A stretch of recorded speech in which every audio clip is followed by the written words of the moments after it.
Yeah, all right. Let's take a look at a couple of different helmets here today, huh? So over here we've got the Shoei RF1200. This helmet is over 6 years old now. I'm retiring it, and I needed a new helmet. I ended up buying the 6D ATS-1r. Okay, it was between this one and the Shoei X14. I have owned a lot of Shoeis over the years. I've given Shoei a lot of my money over the years.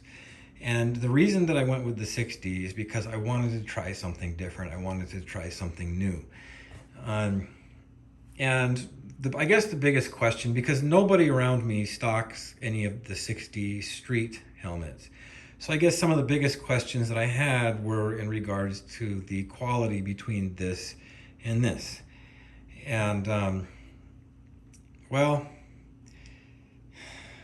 the Shoei is made in Japan by a human being person, and it takes them roughly 1 week to build one helmet, right? So a group of people spent a week building this helmet, and I think that that shows through in the quality of the build. This helmet was made in China, probably in the same factory that makes like Fox and Fly and a bunch of the other cheaper brands of helmets. And I also think that shows through in the quality of the helmet.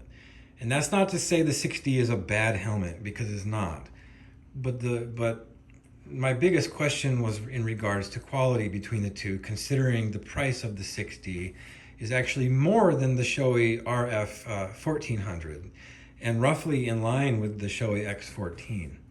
So to start off with, the visor, the detents in the visor are not positive on the 6D. In fact, on the 6D, if you open it one click, right? Let's say you're riding and you open it one click. Most likely when you get up to highway speed, the force of the wind is going to go ahead and close it for you, right? 6D did give you a lock on the side here, which is cool.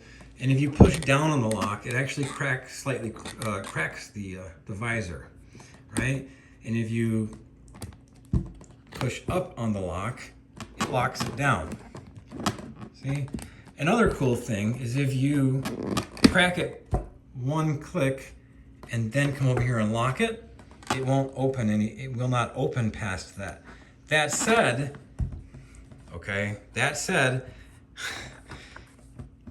the wind pressure can still close it, even with it locked. So that was a kind of a little bit of a disappointment for me. But anyway, moving on.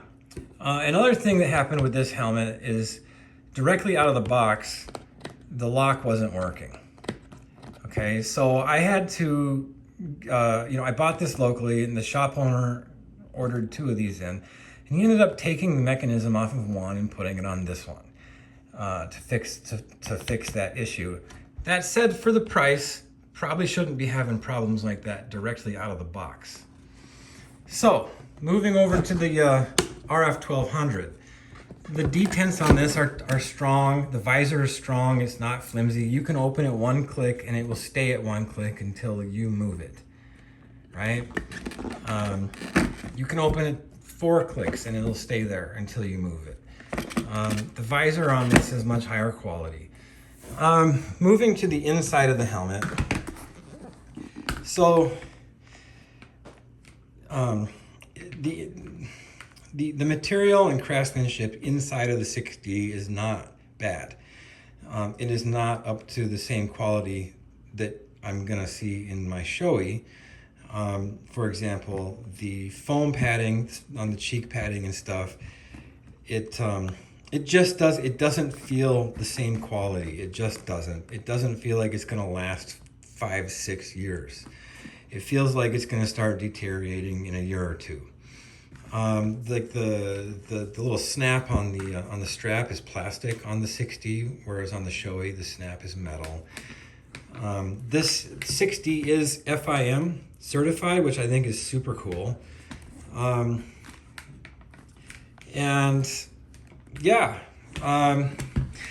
thing is that this is a medium and this is a large. Shoei fits me really, really nicely in a large, whereas on a 60, the large was obviously too big. It's still a pretty comfortable helmet to wear. I'm not, I'm not really disappointed in my purchase, but I do think that they should probably reduce their expectations on pricing with these. Let's take a look at the inside of the Shoei. The inside of the Shoei feels firmer, softer. It feels of a much higher quality.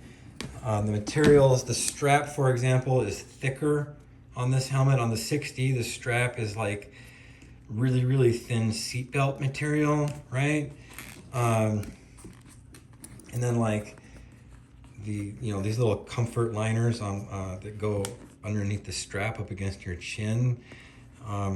They feel higher quality on this helmet. Another thing to note is that the Shoei, the straps are slightly farther forward.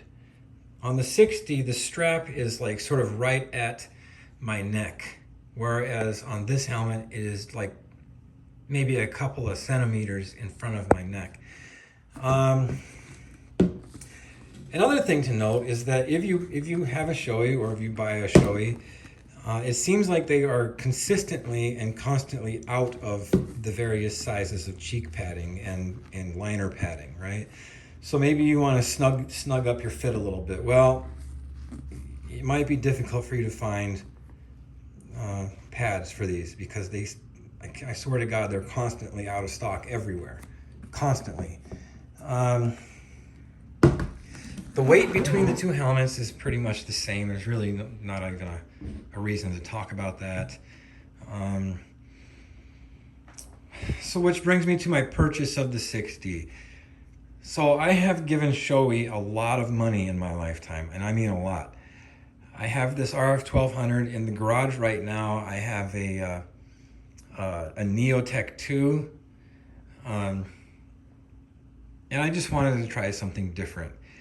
And I'm not completely disappointed with the 60. One thing I really like about the 60 is it has a much wider field of view than the RF1200 does. I feel like I can see out of my peripheral vision a lot better with the 6D. Now, the reason that I bought this helmet is to do track days with. That's the only reason I bought it, and it's probably the only reason that I will ever wear it. The Shoei Neotech 2 that I have out in my shop is a much more comfortable helmet to wear versus the 6D, okay? I mean, much more comfortable helmet to wear. So if I'm gonna be wearing this thing for hours on end, doing, 300 miles or 400 or 500 mile days or whatever it is that I'm doing, I'm definitely gonna go for the Neotech because it is a much more comfortable helmet to wear. Now, the 60 has this new ODS system, they call it, omnidirectional suspension. So you can go to their webpage and read about this, but the inner liner is sort of suspended from the outer liner and shell. And I find this technology to be really, really interesting, right? Is it marketing hype? I don't know. Maybe. I don't know. Like, there's not a lot of testing, there's not a lot of data out there to tell you, if it's for real or not. But I wanted to give it a shot, and hopefully I'll never have to test that. Let's hold on, let me knock on wood, man. Okay, moving on.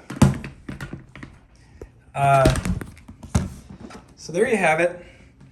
A quick comparison. This is not much of a review. This is mostly just a comparison between the build quality of these two helmets. And you're free to make your own choices. We live in a free country. You can spend your money on whichever brand you so choose to do so. I went with 6D this time. Will I do it again? Probably not. But this is what I'm going to be wearing for the next 5 years. So, thanks for watching. Have a nice day. See you later.